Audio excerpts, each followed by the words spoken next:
warahmatullahi wabarakatuh.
Bahasa imaji biasanya gaya bahasa yang digunakan pada pantun. Ya. Bahasa yang mengungkapkan apa yang diungkapkan oleh panca indera kita. Misalnya, kalau kita berbicara dengan menggunakan bahasa-bahasa yang menyiratkan atau melambangkan panca indera yang bisa dilihat oleh mata, dirasakan oleh hidung, dirasakan oleh lidah atau perasa, indera perasa, atau dirasakan oleh tangan kita. Ya, berdasarkan struktur dan kebahasaan tadi, siapa yang mau bertanya? Jangan ragu-ragu, jangan malu-malu. Kalau kalian tidak bertanya, insya Allah kalian paham, kalian bisa dipelajari di video ini ya. Nah, sekarang kita coba telaah pada pantun. Ya. Yang bunyinya seperti ini. Ambillah kapas menjadi benang, ambillah benang menjadi kain. Kalau kamu ingin dikenang, berbuat baiklah dengan orang lain. Sekarang mari kita coba telaah puisi rakyat berikut. Ini Ibu akan bacakan sebuah pantun. Ambillah kapas menjadi benang, ambillah benang menjadi kain. Kalau kamu ingin dikenang, berbuat baiklah kepada orang lain. Nah, telaahnya seperti apa sih pantun itu? Pantun ini terdiri dari dua sampiran dan dua isi. Tadi kita bahas ya, kalau larik pertama dan kedua berarti sampiran, ketiga dan keempat berarti isi. Ya. Dua larik pertama merupakan sebagai pengantar untuk masuk pada isi larik yang ada di larik ketiga dan keempat. Makna larik pertama dan kedua dengan larik ketiga dan keempat tidak berhubungan.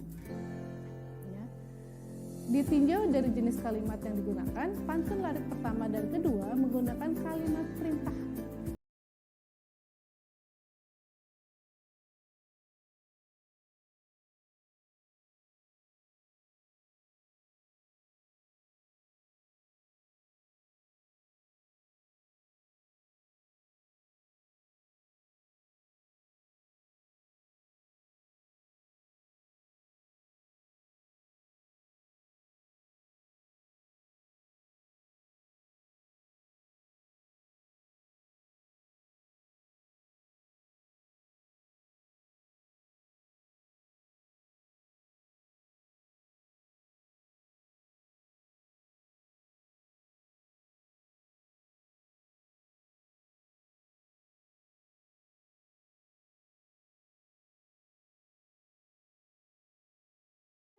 Bisa kalian pelajari pada slide berikut ini.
Selanjutnya, ada yang mau kalian tanyakan lagi? Apakah dengan contoh telaah yang sudah Ibu berikan, apakah kalian paham? Mari kita coba latihan dengan memahami syair berikut ini. Perteguh jua alat perahumu, hasilkan bekal air dan kayu. Dayung pengayuh taruh di situ, supaya laju perahumu. Nah, menurut kalian, apa sih yang ada dalam syair itu?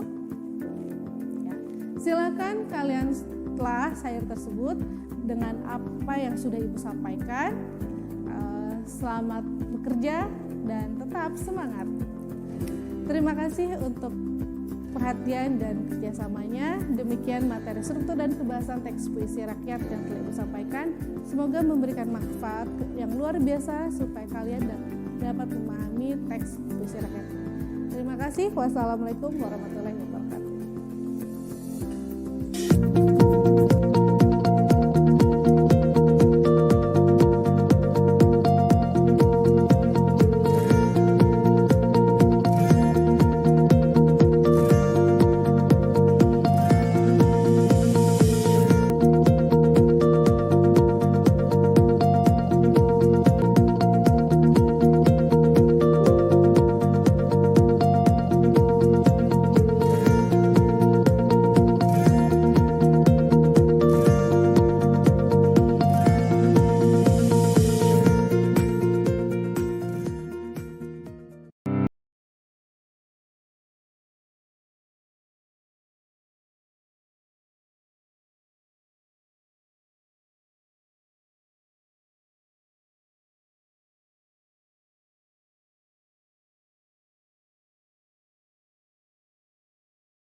Assalamualaikum warahmatullahi wabarakatuh. Hello my lovely student.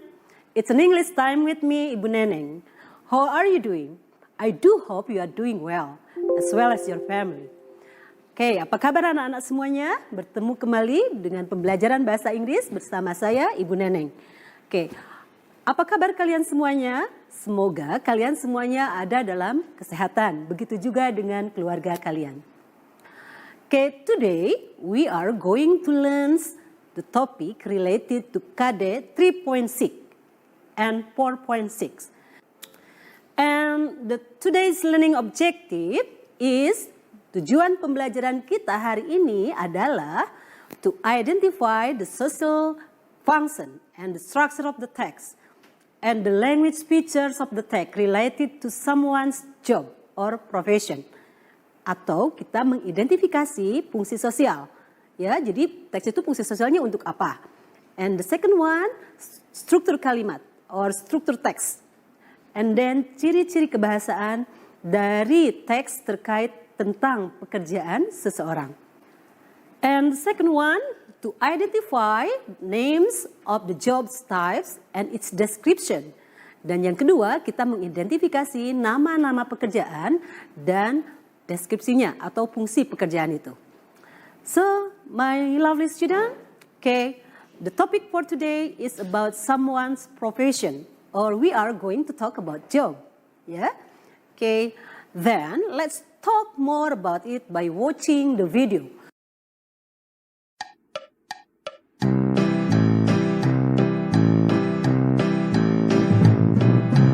Nigel Naylor, he's a tailor, he makes trousers, suits and shirts. Penny Proctor, she's a doctor, comes to see you when it hurts. Peter Palmer, he's a farmer, he's got cows and pigs and sheep. Wendy Witter, babysitter, minds the kids when they're asleep. People work in the country, people work in the town, people work day and night to make the world go round. Mabel Nietzsche, language teacher, teaches English, French and Greek. Gary Gummer, he's a plumber, call him when you've got a leak. Patty Prentice, she's a dentist, keeps your teeth both clean and white. Ronnie Ryman, he's a fireman, comes when there's a fire to fight. People work in the country, people work in the town, people work day and night to make the world go round. People work in the country, people work in the town, people work day and night to make the world go round.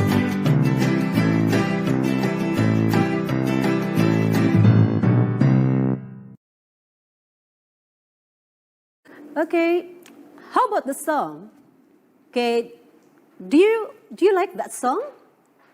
Yeah, I believe that when you hear that song, it's all about the names of the types of job, right? And what you have watched from the video, of course, the name of job. Did you hear the word sailor? Ayo anak-anak, tadi pekerjaannya itu apa yang disebutkan di dalam lirik lagu tersebut? Did you hear the word sailor? No, yeah. What did you hear? What did you watch? It's about Tyler. That's right, Tyler. Yeah, and what else? Apalagi? Doctor. Very good, doctor. And then what else? Okay, babysitter. Okay, good. And then what else? Plumber. Yeah, and then did you hear the word driver? No, there is no driver, right? And then what else? Language teacher. Okay, and then what else? Dentist. And the last one, you hear the word fireman. Okay, so how many jobs or profession mentioned in the video? Do you remember? Okay, that's right. There are 8 numbers of job mentioned in the lyric of the song. So please repeat after me. Tailor. Once more. Tailor. Good. Doctor. Very good. Doctor. Farmer. Good. Farmer. Babysitter. Good. Babysitter. And then plumber. Okay. Language teacher. Dentist. Fireman. Okay, what job would you like to do in the future? Maybe one of the jobs mentioned before is your dream job, right?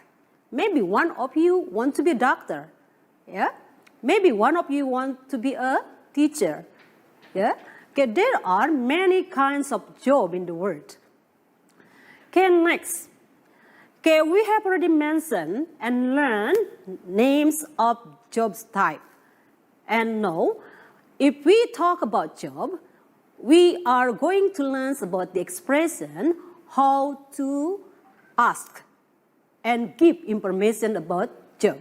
So we are going to learn the expression used for asking and giving information about the job.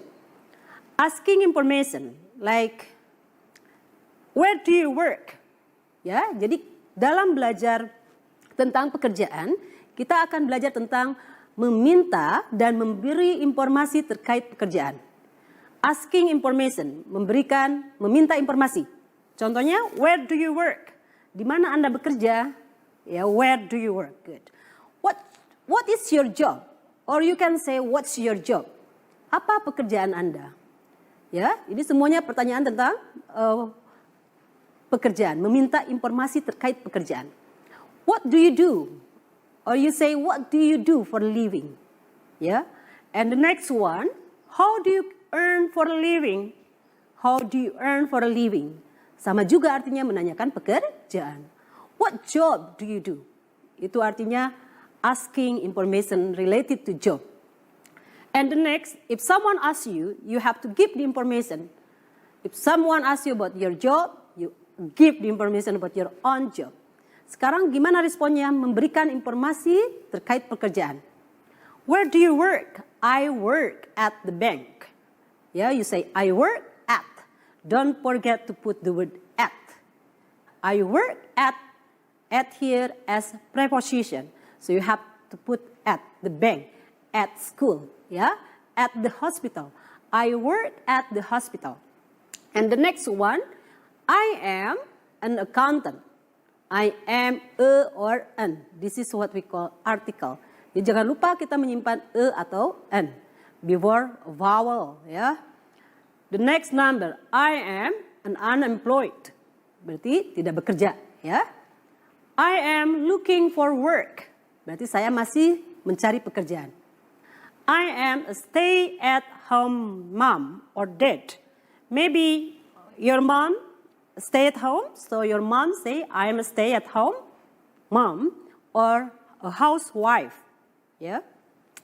Or your dad maybe, yeah. Your mom work, but your dad is a stay-at-home dad.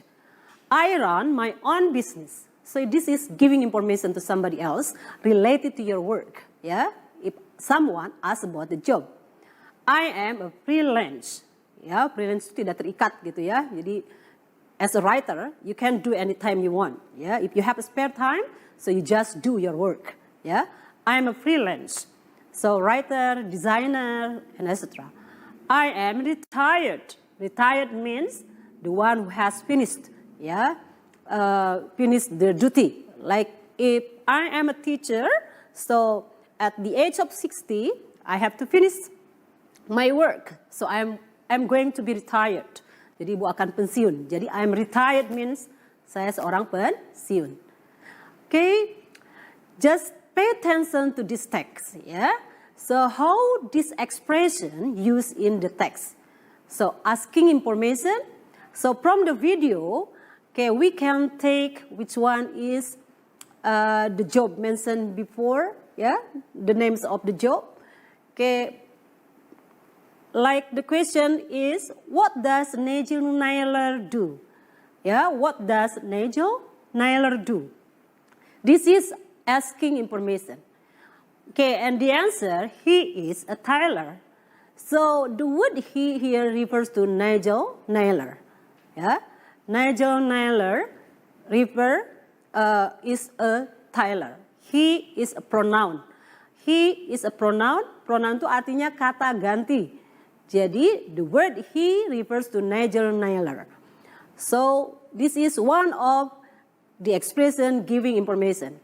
Okay, because Nigel Naylor is a tailor, so what does he do? Okay, he makes trouser, sweats, and shirt. And the next one, he works at home. Okay, student, we have already learned about some names of the job in English. Yeah, I hope you remember what we have already learned. Now, let's practice. Yeah. Now, I am going to show you the picture, and you have to put the name of a job under its pictures, what they do, and where they work. So, you do like what we did before. Yeah. So, what the picture is it? Okay, do you know that? Okay, the picture is a pilot. Very good. Do you know how to spell the word pilot? P-I-L-O-T. Very good. That's pilot. Okay, what does the pilot do? Do you know what they do if you are going to be a pilot? Do you want to be a pilot? What does the pilot do? The pilot flies an aeroplane. Ya, jadi ini adalah gambar pilot. Kerjanya apa? Flies the aeroplane. Ya, have you ever been flight and see the pilot? Ya, okay, this is pilot. Ya, where do they work? At the airport. Ya, they come to the airport and they flies the aeroplane. Yeah, okay. And picture number 2. What does the picture show you? Okay, chef. Good. Do you know how to spell the word chef? C. Very good. H-E-F. Very good. Chef. What does he do? Okay, he cooks the food.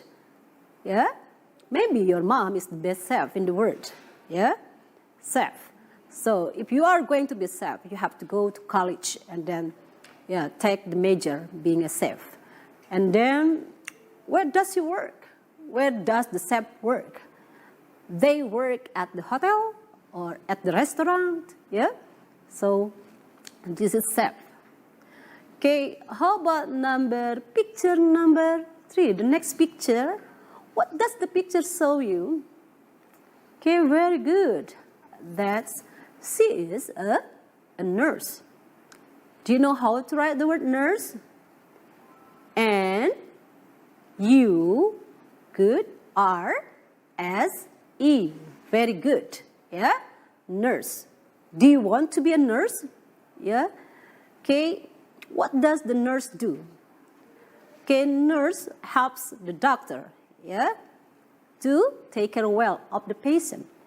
Jadi nurse itu adalah perawat, ya. Jadi membantu dokter menjaga para pasien. So if you go to the hospital, you are going to see the doctor and of course the nurse. The doctor is the one who examine you about your health, and then the nurse is the one who help the doctor, ya, to serve you as a patient, as a sick person. Ya, jadi kalau ke rumah sakit kita akan dicek kesehatan kita oleh dokter dan perawat akan membantu dokter dan melayani kita sebagai pasien. Okay, student, my lovely student, we come to the end of the lesson for today. So, I would like to give you 2 assignments. And then, please copy in your notebook. Yeah? The first one, you are going to have a table, and then you have to fill the table with the name of the person around you, and then mention the job, and then what does the job, describe the job, and you can ask the people around you, who live around you, yeah? Like, let's say your father. My father, names of your father, and then what does he do, yeah? And then describe of the job, and then of course where does he do, yeah, the name of the officer. And the second assignment is you have to fill the blank, yeah, to the names of the profession, yeah. Jadi nanti there are 5 numbers that you have to fill the blank with the names of the job. Okay, there are 2. I hope you understand what I have give to you, and then don't forget to do your assignment. I think that's the end for today. Thank you so much. Assalamualaikum.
semuanya, Assalamualaikum. Hari ini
jaga lingkungan. Nah, itu kan mengajak ya.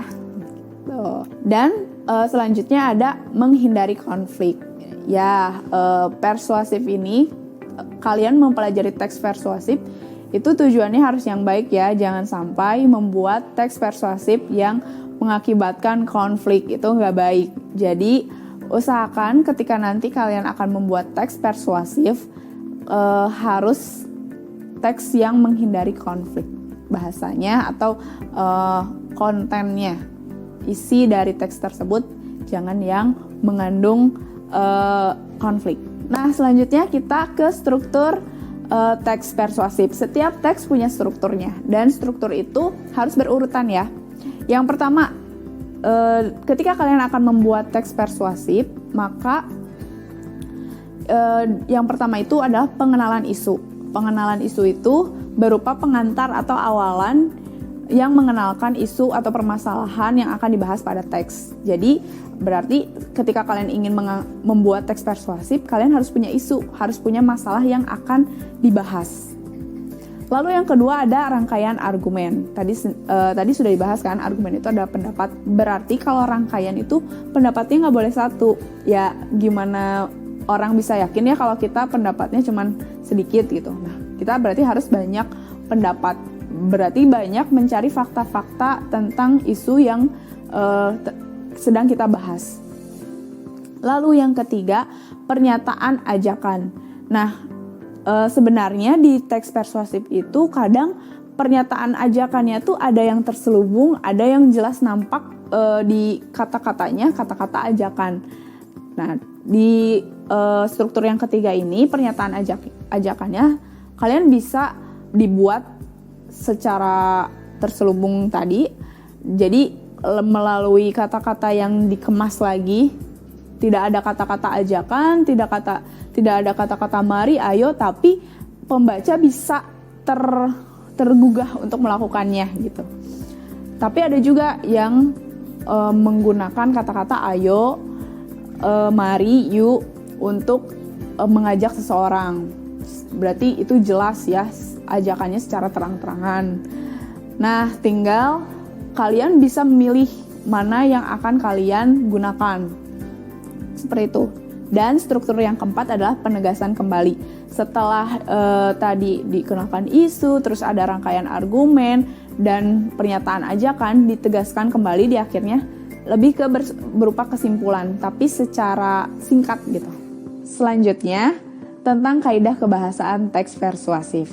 Setiap teks mempunyai kaidah kebahasaannya masing-masing. Jadi, mempunyai ciri bahasanya yang berbeda ya setiap teksnya. Kalau di teks persuasif, yang pertama, harus ada kata bujukan.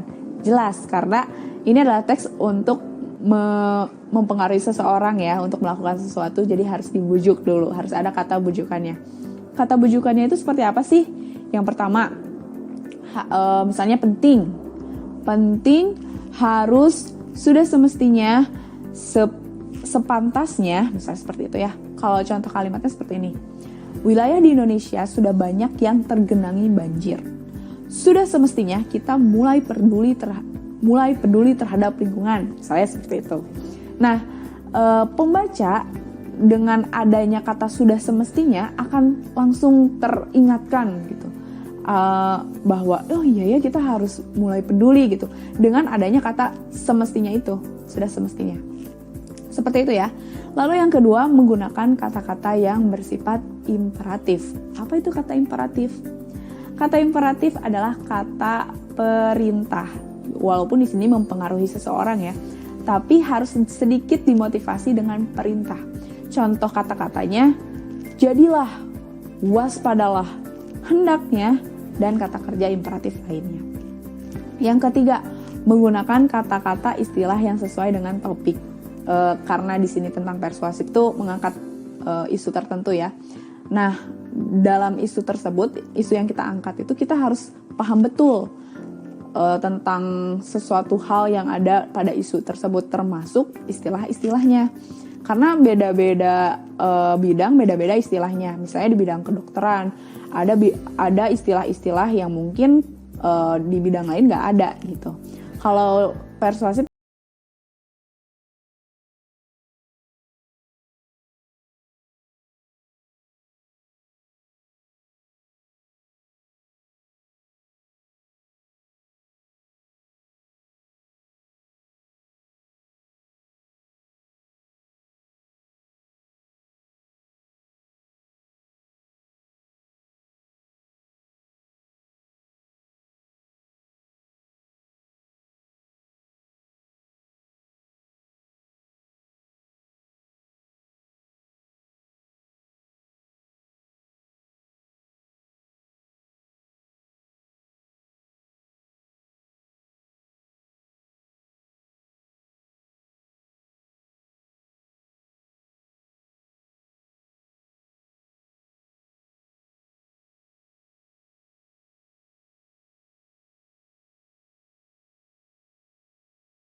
nah itu dia materi kali ini.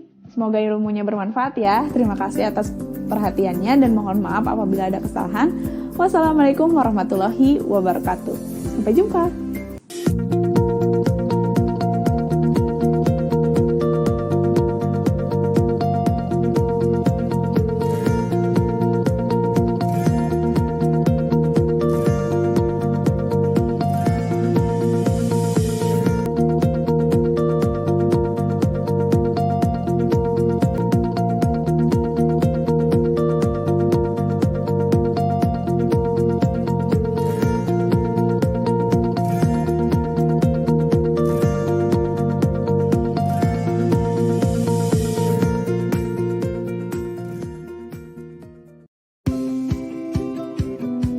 Hangatnya sinar mentari menyambut kami setiap pagi.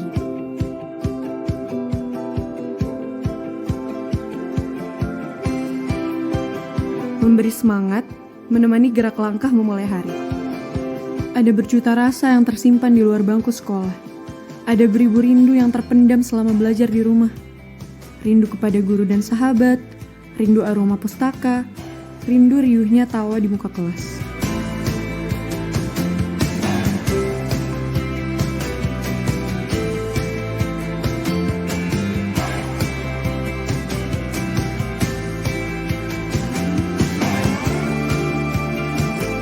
Pandemi COVID-19 telah mengajarkan kita menjadi lebih peduli. Betapa pentingnya gaya hidup sehat dan pola hidup bersih. Kami tahu virus corona masih melanda. Seperti asa semua orang, kami pun berharap wabah ini segera mereda. Namun, kami hanya bisa bersabar dan menunggu. Hingga saatnya tiba untuk kembali ke sekolah dengan suasana dan semangat baru.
Assalamualaikum warahmatullahi wabarakatuh.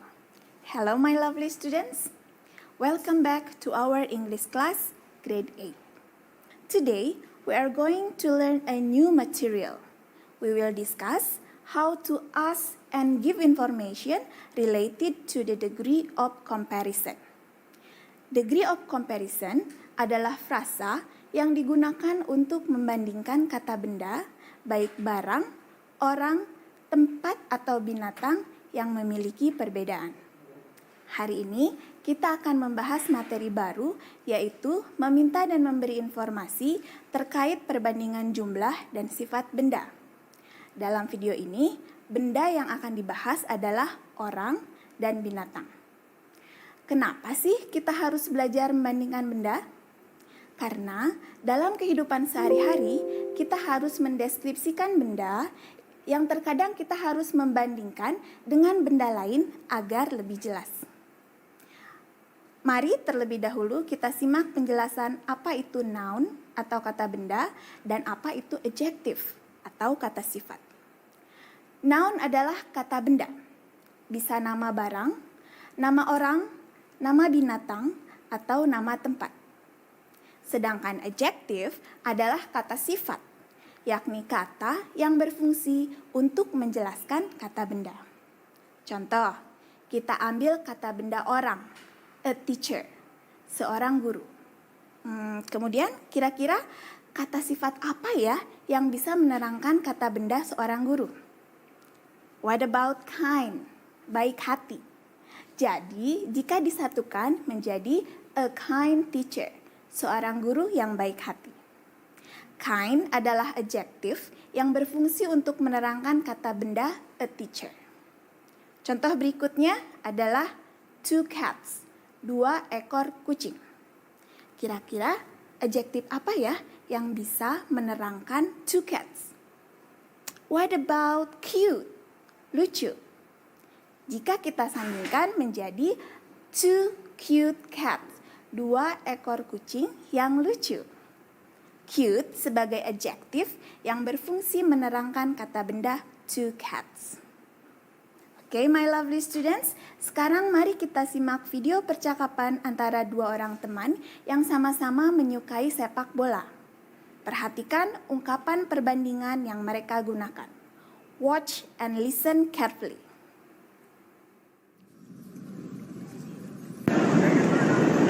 Did you watch the football game last night? Yeah, Messi scored 2 goals. He may be the top goal scorer in this season. However, he needs to beat his rival, Ronaldo. They are the most amazing players. Do you think Ronaldo is more skillful than Messi? Yes, he can dribble a ball faster. The statistics show that Messi has scored more goals than Ronaldo so far. Ronaldo just needs 1 goal to catch up with Messi. Besides, Ronaldo is taller and stronger. Well, although Messi is younger, he has achieved more honors in recent years. Is Messi younger? Sure, he's 29. However, Ronaldo is more experienced. So which one is better? They are still playing lots of awesome games. Dari percakapan tadi, kita bisa mendengar beberapa ungkapan yang digunakan untuk meminta dan memberi informasi terkait perbandingan jumlah dan sifat orang.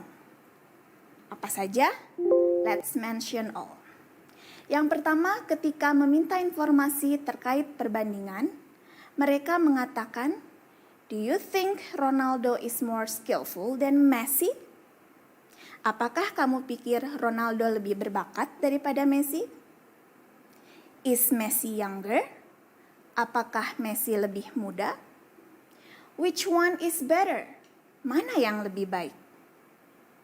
Sedangkan untuk memberi informasi, mereka mengatakan, "Yes, he can dribble a ball faster."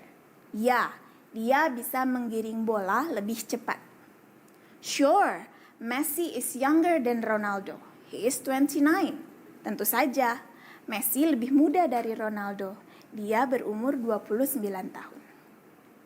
My lovely students, dalam meminta dan memberi informasi terkait perbandingan, kita menambahkan imbuhan di belakang adjektif yang terdiri dari 1 atau 2 suku kata. Dan menambahkan kata more di depan adjektif atau kata sifat yang terdiri dari 2 atau lebih suku kata. Mari kita simak contoh-contohnya. Adjektif dengan 1 atau 2 suku kata. Tall menjadi taller, tinggi menjadi lebih tinggi. Pilar is taller than Rio. Pilar lebih tinggi daripada Rio. Fast, cepat. Faster, lebih cepat. Cheetahs are faster than impalas. Cheetah lebih cepat dari impala. Lazy, malas. Lazier, lebih malas. Tono is lazier than Santo. Untuk adjektif dengan 2 atau lebih suku kata, contohnya expensive, mahal. More expensive, lebih mahal. His bike is more expensive than my bike. Comfortable, nyaman.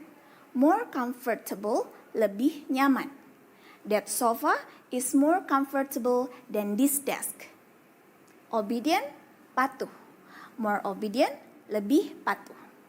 Please be more obedient to the school rules. Selain membandingkan kata sifat, di video percakapan tadi juga terdapat ungkapan yang membandingkan jumlah. Caranya adalah dengan menambahkan kata more di depan kata benda yang dibandingkan. More plus noun, contohnya more friends, lebih banyak teman. Now I have more friends than last year. Sekarang saya punya teman lebih banyak daripada tahun kemarin. More goals, lebih banyak goal. Messi has scored more goals than Ronaldo. Messi mencetak lebih banyak gol daripada Ronaldo. More novels, lebih banyak novel. Pilar has more novels than Rio. Pilar mempunyai lebih banyak novel dibandingkan Rio. More honors, lebih banyak penghargaan. He has achieved more honors in recent years. Dia mendapat lebih banyak penghargaan dalam tahun-tahun ini. Do I make myself clear? Ya, penjelasannya cukup mudah ya. Selanjutnya kita akan menyimak percakapan antara Dina dan ibunya. Dina mencari Kitty, kucing kesayangannya. Ketika bertemu ibunya di dapur, ibunya mengatakan kucing Dina sedang bermain dengan kucing barunya Tono yang bernama Tom. Simak video percakapannya baik-baik. Perhatikan ungkapan yang digunakan untuk meminta dan memberi informasi terkait perbandingan jumlah dan sifat binatang. Watch and listen carefully. Mom, where is Kitty? I want to take her to the park. I just saw her in the garden. She's playing with her new friend.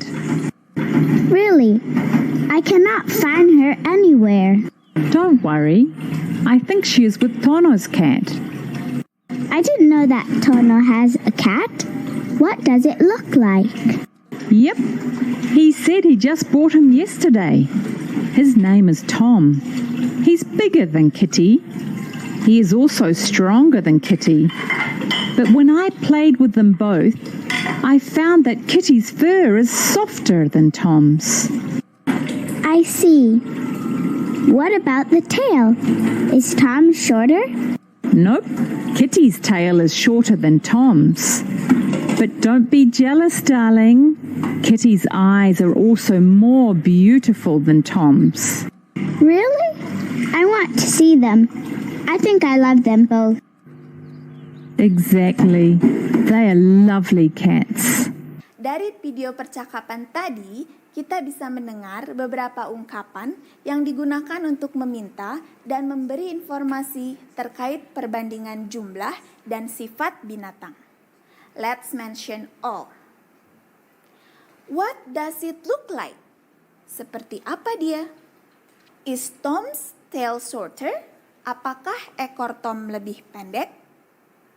Is it bigger? Apakah dia lebih besar? Is it smaller? Apakah dia lebih kecil? Is it more beautiful? Apakah dia lebih cantik? Sedangkan untuk memberi informasi, mereka menggunakan ungkapan he is bigger than Kitty. Dia lebih besar daripada Kitty. He is also stronger than Kitty. Dia juga lebih kuat daripada Kitty. Kitty's fur is softer than Tom's. Bulu Kitty lebih lembut daripada bulu Tom.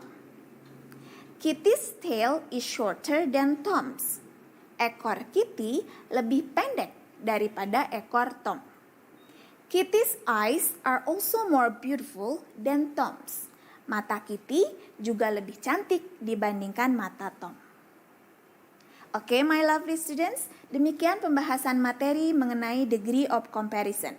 Sekarang kamu jadi tahu ya bagaimana cara membandingkan jumlah dan sifat orang atau binatang, bukan? Tugas hari ini adalah take some photos of people or animals around you, and you have to make a sentence using a degree of comparison based on the photos. Kalian boleh bertanya kepada Bapak Ibu Guru dan berdiskusi dengan teman-teman jika kalian menghadapi kesulitan. Okay, my lovely students, we've come to the end of our video. Hope to see you soon. Stay happy, stay healthy. Wassalam. Bye-bye.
Assalamualaikum warahmatullahi wabarakatuh.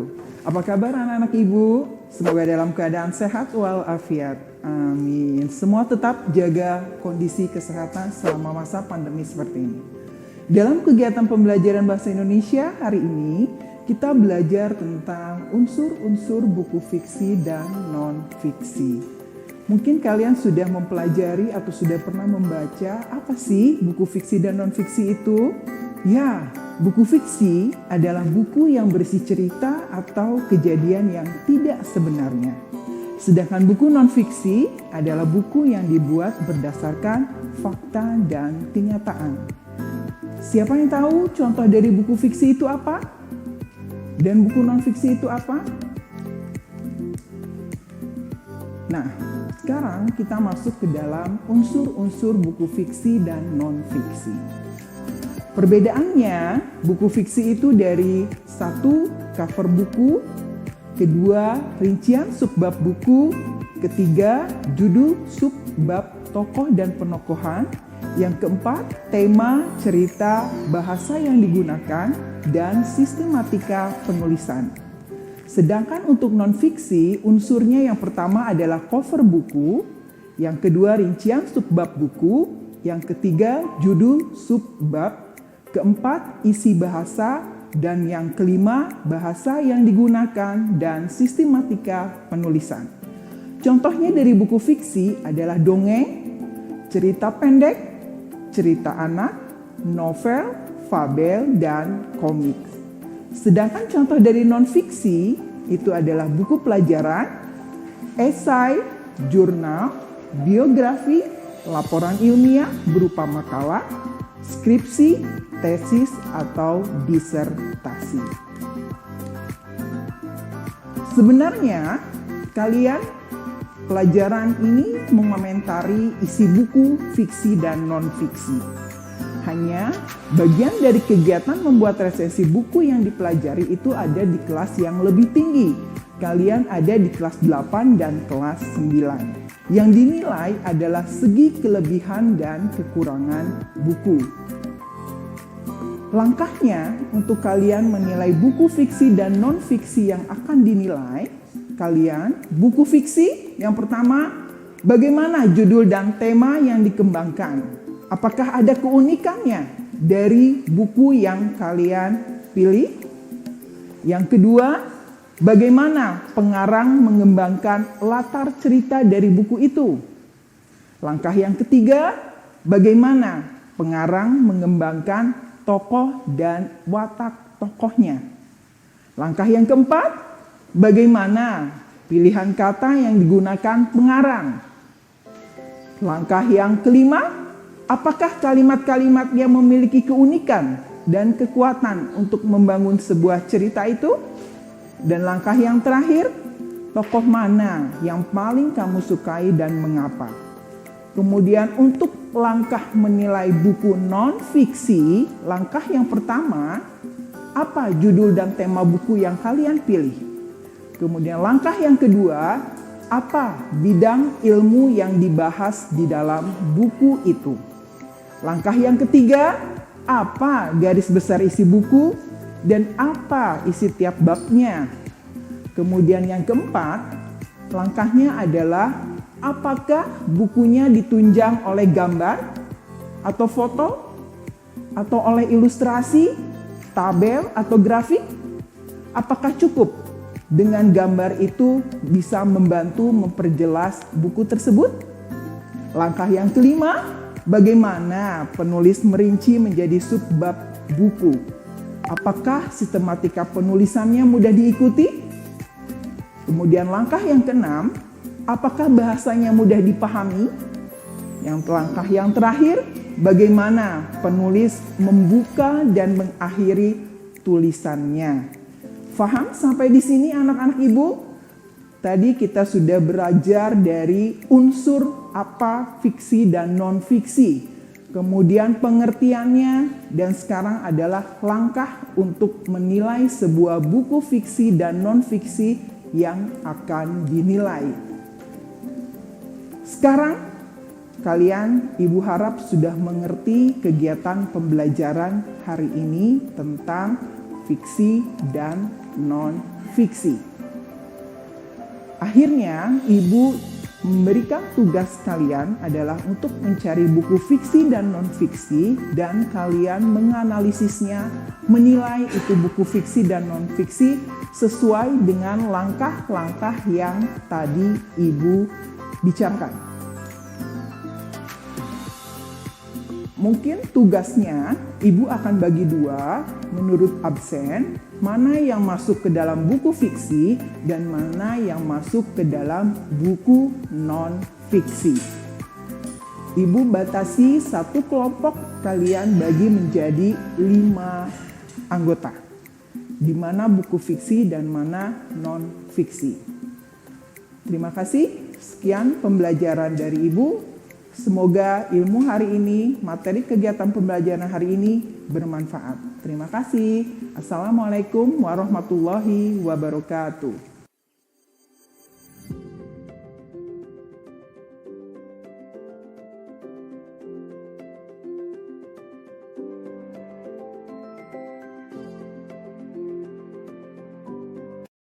Hai, aku Indah. Kembali lagi di Indah Mereview Buku. Pada video kali ini, aku akan mereview sebuah buku yang berjudul Mariposa karya Luluk HF. Sampai saat ini, novel Mariposa sudah dibaca sebanyak 78,7 juta kali di Wattpad dan mendapatkan rekor novel dengan jumlah pembaca terbanyak. Kemudian, kabarnya juga novel Mariposa ini akan segera difilmkan pada bulan November 2019 mendatang. Penasaran dengan ceritanya seperti apa? Langsung aja kita mulai reviewnya. Dari segi cover, aku suka banget covernya, simple dan gambar mariposanya juga cantik banget. Waktu pertama kali lihat novel ini dari jauh, aku kira novel ini novel fantasi, ternyata bukan.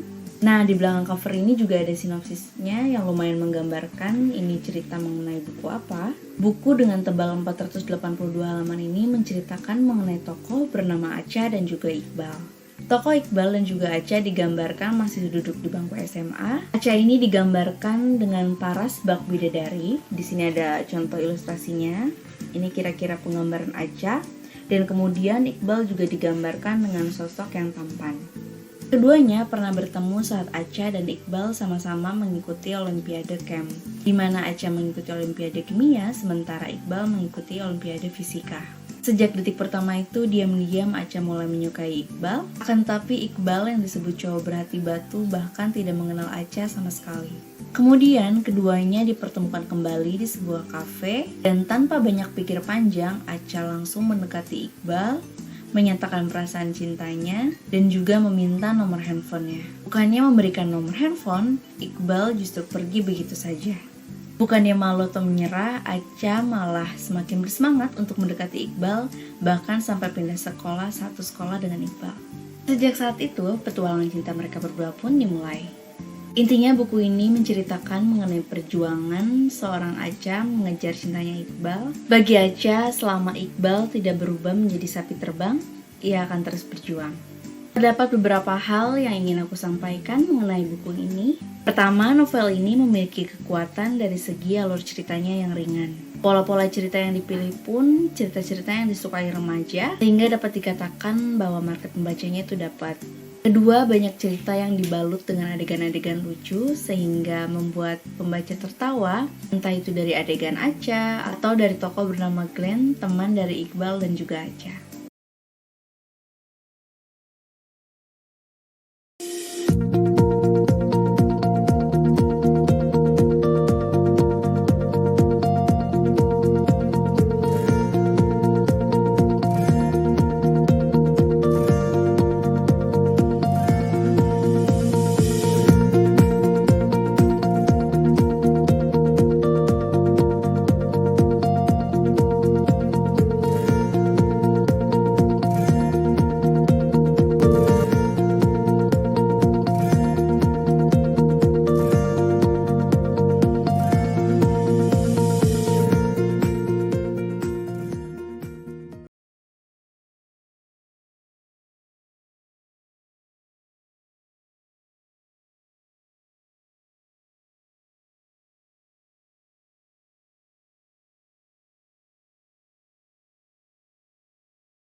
warahmatullahi wabarakatuh. Hi everyone, how's it going?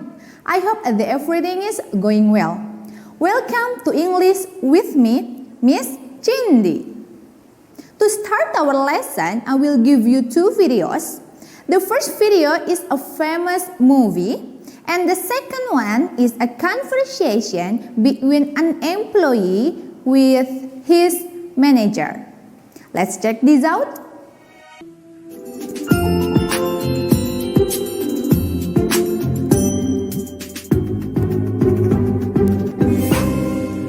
Jerry, this is the 3rd time you've been late this week. You were needed in that meeting today. I'm really sorry, but I was stuck in traffic. My car was sitting in the same spot for 30 minutes. If you're getting stuck in traffic every day, then you should leave the house earlier. Today, traffic was stopped by a zebra. A zebra. You expect me to believe that you were delayed by a zebra? It's true. It was talked about on the radio. You should listen to the report. It is thought that the animals escaped from the zoo. I'm going to have to check out your story. But what about yesterday? You were an hour late.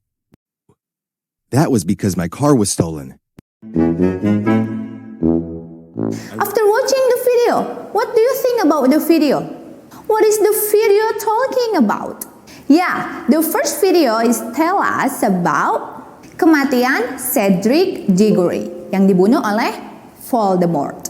And the second video is talking about the manager yang menanyakan kepada employee-nya, karyawannya, kenapa sih dia telat terus? And the employee or Jerry answered that he was late because traffic and his car was stolen.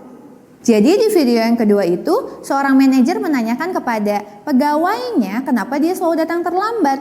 Pegawainya menjawab bahwa yang pertama dia mengalami kemacetan. Kemacetannya disebabkan oleh zebra, dan keterlambatan yang kedua karena mobilnya telah dicuri.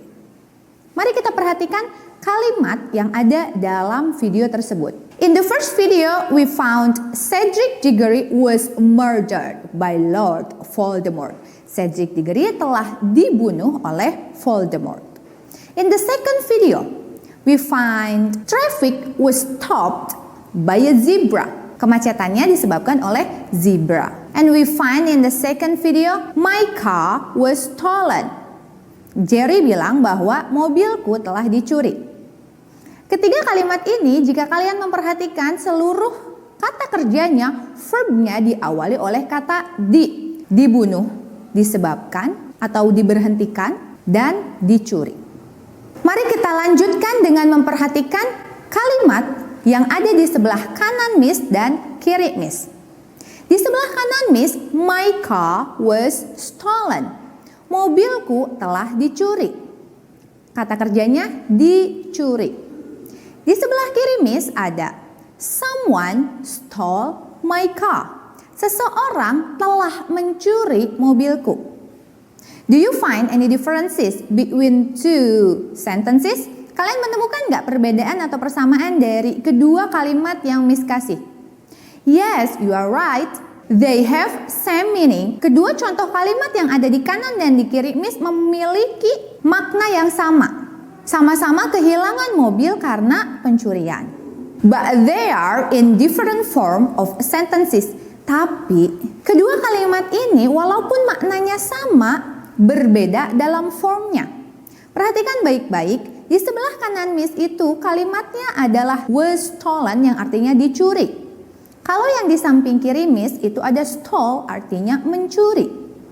Samping kanan kalimat pasif dalam bahasa Indonesia dan samping kiri adalah kalimat aktif. Karena kalimat yang di sebelah kiri Miss kata kerjanya diawali oleh me dan yang di samping kanan Miss diawali oleh di, maka disebut kalimat pasif dan kalimat aktif. So today's lesson we are going to learn about passive voice atau dalam bahasa Indonesia kalimat pasif. Sudah ada bayangan kan kalimat pasif seperti apa? Pembelajaran kali ini kita akan belajar tentang passive voice yang khusus Untuk past tense, masih ingat past tense seperti apa? Past tense itu adalah masa lampau. Jadi kita mengucapkan kejadian-kejadian pada masa lampau. Kenapa kita harus belajar passive voice? Agar kita dapat menerapkan fungsi sosial, struktur teks, dan unsur kebahasaan, teks interaksi transaksional lisan dan tulis yang melibatkan tindakan memberi dan meminta informasi terkait kejadian, kegiatan, keadaan yang tidak perlu disebutkan siapa pelakunya atau yang tidak tahu tuh siapa pelakunya. So, mari kita kupas sedikit demi sedikit tentang passive voice. Passive voice is used when the focus in the action. Jadi hanya fokus pada kejadiannya apa, eventnya apa. It's so unknown or unimportant subject. Bisa saja sih pelakunya itu kita nggak tahu atau ya memang nggak perlu disebutkan aja dalam kalimatnya. Jadi kita menggunakan passive voice ketika kita tidak tahu siapa pelakunya. If it's necessary to say who does or what causes the action, we may use word by. Nah, kalau kita menggunakan passive voice dan memang perlu nih kita menyebutkan siapa pelakunya, kita tambahkan by di akhir kalimat. Seperti dalam contoh, Cedric Diggory was murdered by Lord Voldemort. Dapat dipahami ya sampai sini? The most important thing in the passive voice, hal yang sangat penting dalam passive voice adalah verb, kata kerja. Verbnya harus be plus past participle atau verb ketiga. Miss ulangi ya. The most important thing in passive voice is the verb. Verbnya harus be plus past participle or verb 3. Nah, karena kasusnya kita di sini membuat passive voice dalam bentuk past tense, be dalam past tense itu hanya ada dua. Ada was dan ada were. Was kita gunakan jika subjeknya itu tunggal. Bisa saja I, she, he, it gitu kan. Tapi kalau were itu subjeknya jamak. Bisa you, they, we. So next about past participle. Miss yakin banget kalian pasti masih ingat ada kata-kata seperti ini. Verb ke-1, verb ke-2, verb ke-3. Nah, yang digunakan dalam passive voice ini adalah verb yang ke-3. Contohnya, jump, jumped, jumped. Jump yang ketiga itu verb ketiga yang kita gunakan dalam passive voice. Cut, cut, cut. Send, sent, sent. Give, gave, given. Sing, sang, sang. Nah, urutan ketiga pada verb yang sudah Miss sebutkan itu merupakan past participle. Oke, ingat-ingat, passive voice menggunakan be plus past participle atau verb ketiga. Mari kita lihat contohnya. Miss mempunyai kalimat Mark wrote a letter. Mark telah menulis surat. Mark sebagai subjek, wrote itu sebagai verb, a letter itu sebagai objek. Cara merubah kalimat aktif menjadi pasif itu gampang banget. Ada 3 cara. Yang pertama adalah tarik objek menjadi ke subjek. Kita tarik letter itu ke depan. Tarik Mark sebagai subjek pindah ke belakang, tambahkan by. Itu cara kedua. Yang ketiga adalah merubah verb. Ingat-ingat, wrote itu verb keberapa? Kedua. Write, wrote, written. Yang kita butuhkan dalam passive voice adalah be plus past participle. Jadi was written. So, kalimat pasif dari Mark wrote letter adalah a letter was written by Mark. Do you get my point? Okay, I will give you another example. Someone ate 2 apples. Seseorang memakan 2 buah apel. Someone sebagai subjek, ate sebagai verb, 2 apples sebagai objek. Maka tarik 2 apples ke depan. Someone-nya karena kita tidak tahu itu siapa, kita tarik ke belakang dan tidak kita tulis karena kita tidak tahu siapa itu yang memakannya. Dan yang ketiga adalah merubah verbnya. Perhatikan dengan baik, di sini yang dia makan apelnya 1 atau 2. 2 berarti lebih dari satu atau plural jamak berarti menggunakan was atau were. Ya, betul sekali kita menggunakan were. Verb ketiga dari eat, ate, eaten. Jadinya were eaten. So, passive voice dari someone ate 2 apples adalah 2 apples were eaten. Gampang banget ya untuk membuat passive voice. Yuk sekarang kita cek. Bisa nggak nih kalian di rumah membuat passive voice? I give you the picture and the sentence. The first sentence is someone built the house. Seseorang telah membangun rumah. Rumahnya satu. And the second sentence is someone built many houses. Seseorang telah membangun banyak rumah. Yuk kita sama-sama merubah kalimat aktif ini menjadi kalimat pasif. Someone built the house. Someone sebagai subjek, built sebagai verb, the house sebagai objek. Langkah pertama tarik objek ke depan. Jadi the house. Langkah kedua tarik subjek ke belakang karena someone tidak diketahui, mari kita kosongkan. Langkah ketiga adalah merubah verb. House-nya ada satu, jadi menggunakan was. Verb ketiga dari built adalah built. So, the passive voice of someone built the house is the house was built. Pasti kalian benar semua ya yang di rumah. Oke, next sentence is someone built many houses. Someone subject, built verb, many houses itu objek. Kita tarik many houses ke depan. Karena someone tidak diketahui, kita tarik ke belakang, kita kosongkan. Yang ketiga adalah merubah verb built. Housesnya banyak, jadi kita menggunakan were. So, the passive voice of someone built many houses adalah many houses were built. As always, I will give you affirmative sentence, negative sentence, and interrogative sentence. Seperti biasa, Miss memberikan 3 contoh kalimat. Yang pertama, positif, kedua negatif, dan yang ketiga adalah pertanyaan. Contoh kalimat positifnya, the house was built in 1989. Negatifnya, kita hanya menambahkan not.